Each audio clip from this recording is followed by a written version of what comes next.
নমস্কাৰ, আজি ভিডিঅ'টি আৰম্ভ কৰিছোঁ নিৰ্মালী গাঁৱৰ পৰা। সদৌ ডিব্ৰুগড় জিলা ছাত্ৰ সন্থাৰ দ্বাৰা আয়োজিত কৰা সদৌ অসম ভিত্তিক চতুৰ্থ বাৰ্ষিক ভাওনা সমাৰোহ 6দিনীয়া কাৰ্যসূচীৰ অনুষ্ঠিত কৰা হৈছে। এয়া হ'ল পোনপ্ৰথমে সোমাই যোৱা গেটখন আৰু গেটখনৰ কাষত বহুতো মূৰ্তি সজাইছে আৰু এইফালে আমাৰ কণিকা বা আৰু আমি আহি পালোঁ শ্বহীদ বেদী তৰ্পণ আৰু পতাকা উত্তোলন কৰা স্থলীত।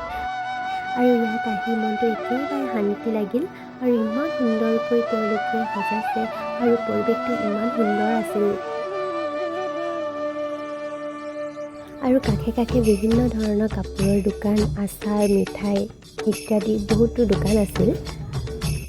আমি আহি পালোহি ভাওনাস্থলী, যথেষ্ট মানুহ হৈছিল আৰু এইপিনে ভাওনা আৰম্ভ কৰিছে। আমি চোৱা ভাওনাখনৰ নাম হ'ল লক্ষ্মণ বৰ্জন।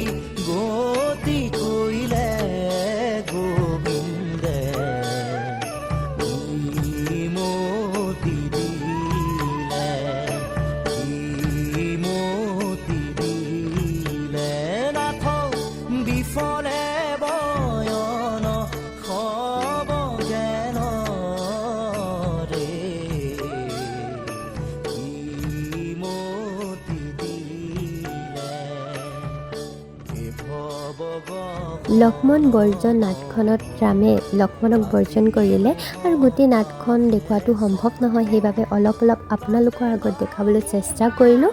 শেষত সূত্ৰ নৃত্যৰে আজি ভিডিঅ'টো সামৰণি মাৰিছোঁ। নমস্কাৰ।